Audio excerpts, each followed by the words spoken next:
Retired Rear Admiral Dr. Ronny Jackson is a former physician to Presidents Trump and Obama and has been in regular contact with the White House. And he joins us now by telephone. Dr. Jackson, thank you so much for joining us this morning with your expertise. First and foremost, we want to ask you about Walter Reed. What is likely going on there right now in terms of the president's care? And how are those drugs administered? What do you think is going on inside? Well, I think, they did really move him there just out of an abundance of caution, but also because of the resources. We built this entire presidential wing of the hospital that's just to take care of the president. And I'm really familiar with it because I helped, design it and build it. But it has an area up there that's dedicated to the president, and it allows them to get consultants from different areas. And they'll have consultants from Hopkins and NIH and places like that come up there and kind of, get together on his treatment plan and make sure they're not missing anything. So it's convenient for them to be able to do all that there.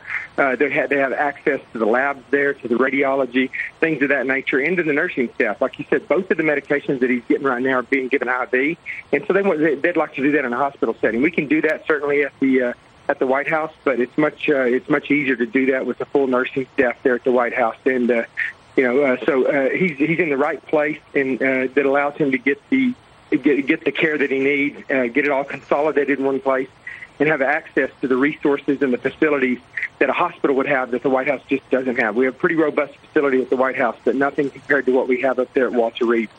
Dr. Jackson, President Trump has taken reportedly a dose of zinc, vitamin D, remdesivir, and he's also had the antibody cocktail Regeneron. Talk to us, please, about Regeneron and what the physicians around President Trump are trying to accomplish at this moment.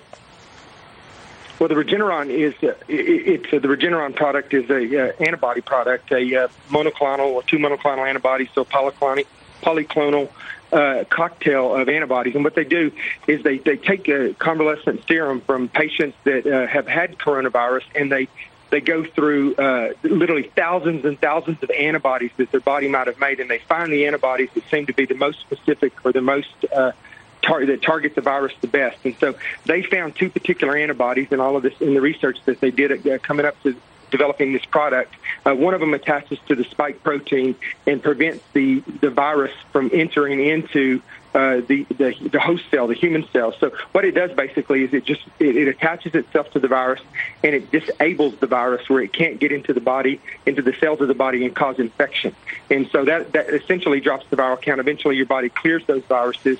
And then the other drug that he's taken, the remdesivir, stops the viral replication. So we're blocking the virus that's already in his body, and we're preventing the replication of the virus with the remdesivir. So the two of those in combination should help clear the virus out of his body much sooner than his body could do it on its own. Dr. Jackson, real quick, we don't have much time. What's the expectation? What do you hope to see as far as the amount of time the president will be at Walter Reed? I think he won't. I don't think he'll be there more than 3 days, to be honest with you. I think they'll monitor him. They'll check to make sure his fever's not getting worse, and his symptoms are improving. And after a couple of days, I think they'll be comfortable sending him back to the White House. Dr. Jackson, I hate to interrupt you. Appreciate the latest information, insightful on the president's condition.